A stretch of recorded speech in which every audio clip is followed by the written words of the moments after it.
Let's do it.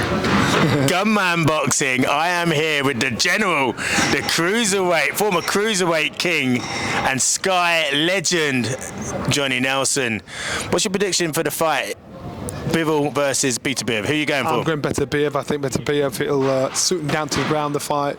Pressure fighter, offensively correct. I think he's a better offensive fighter. The better defensive fighter is not him. But I think it's going to be such a display of talent in that ring. So you're going for the puncher rather than the fencer. Yeah. You think so? Yeah. Yeah, because the fencer will get dragged into a tear up, and therefore that's why this fight will be something different. Now I have to ask you about Chris Eubank Jr. in the press conference. He basically went in, on half of the promoters in the UK. Wise move? You know, he spoke his truth.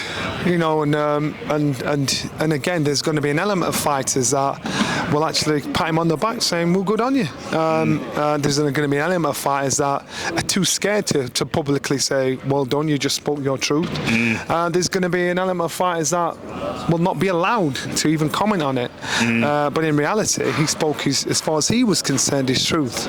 And even us doing this, I'm quite sure it would be frowned upon by the people that were at the receiving end of what Chris said. So I'm not agreeing or disagreeing with what he said, because I don't want no £100 listeners letter coming from a post. What I'm saying is Chris did what I'm quite sure a lot of fighters would love to have done at some point, and he's done it at a stage of his career where he's still got a platform. Nobody listens to you when you're done and you're out of the game. It's just like football. You know, black football, they talk about racism in the game, but after they've done, because they don't want to affect the game whilst they're in it, affect their living while they're in it. Yeah, Chris is doing it while he's there. So that, I'm like, well, good on you, Chris. Yeah. Brave. Good on you, man. Really brave, really brave. Whitaker. He's looking confident, isn't he? Whitaker, I think he's moving in the right direction, and he's on the right platform to reach his true potential, to be an international star. He was one of the fighters that, when he turned pro, many promoters here and across the water were trying to sign him. Now he is that guy that can be an absolute superstar. So I think Riyadh season will suit him down to the ground to be a household name eventually. Does he need to wait though for the Russians to go away before he starts making his charge? No, time is everything. Time is everything. If you think you're going to be the best, you've got to beat the best. But time, obviously not now. But you know, years down the line, they'll be in a position to say, right, I'm here, I'm ready. Yeah. Who would you like to see him in with though now? I think he's going to make sure every fight he has is a step in the right direction, not stepping back. So domestically, he needs to establish himself as a force to be reckoned with domestically, then on a European level, then on the world stage. So go on, give us some names. Who do you want to see? But matchmaking is everything.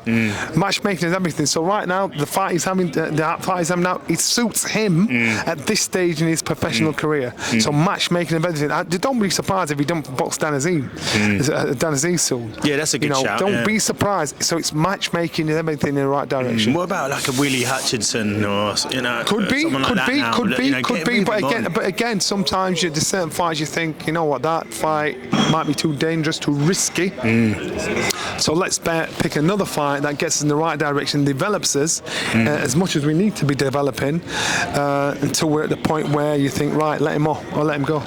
There's a brother that's on Queensbury called Ezra Taylor. Not many people know about him, but I think he's the real deal. I really think he's up there in that division. What I'm saying. So no one's mentioning him. There, but the problem is this: that these fights are there that can be made, and these fighters, for one reason or another, will constantly be. That's mine. Will constantly be avoided, ignored because of danger. So it's for them to kick the doors down and put themselves in a position where people see who they are. Yeah, Johnny, listen, it's been an absolute pleasure. You know, it's a pleasure having some time with you. Yeah. You have been on one of my Insta lives, which I like that. So, you know, Gunman Boxing. He's more than what you think. Yeah, he's much more than you think. You're in the right place. You're in the right place. But listen, I'm a big admirer of your work, and it's great that someone like you have paved the way for someone like me that's coming through, rising in boxing journalism. I believe in what you're doing. You fought as well. I fought as well. Obviously, you fought a lot higher level than I, but it does help in knowing your knowledge about, you know, training camps, mentality, all that kind of stuff. Being honest, when you speak, you speak. You know, asking questions of the answers you get, it will be the way forward. Well, people might not like what you're doing or what you're asking, but they'll respect where you're coming from. So, so I'm just, that's my tip for you. Yeah, top man you are. Bless. Thank you very much. Bless up. Anytime, man. Anytime. Thank you. Let's do it, babies. All good. Who's this coat? Who's this that